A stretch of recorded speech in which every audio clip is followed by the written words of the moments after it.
A democratic world order needs to be based on an equal citizenship of all citizens, as well as on the principles of federalism, subsidiary, separation of powers, the rule of law, fundamental human rights, and protection of minorities.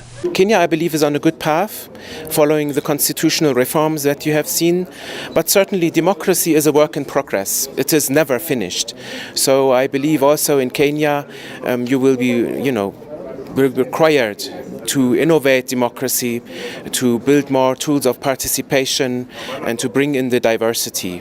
Speaking at the launch of Democracy Without Borders Kenya chapter, elected leaders led by Busia County Women Representative Florence Mutua said influential decisions are key in promoting democratic participation of citizens at local, regional, and global levels. We want to use this chapter to push the agenda for not having borders as Kenyans, as the world, because these borders, they do not serve any purpose, because we want to have a world that has no borders, be it development-wise, be it socially.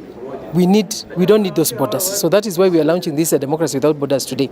Democracy Without Borders is an international network with individual chapters that support global mission of democracy promotion. The key objective is to establish a United Nations Parliamentary Assembly as a step towards establishing a world parliament. From where I sit, as you say, and especially when it comes to democracy, it is the people who are on elective seats and on those decision-making tables who make the serious decisions that affect the people who are at the grassroots. And I'm happy to be the co-president of this Democracy Without Borders on the issue of pushing the United Nations Parliamentary Assembly. It is no longer sufficient that whole countries, the diversity of whole countries, is represented at the UN by one single representative of the executive branch.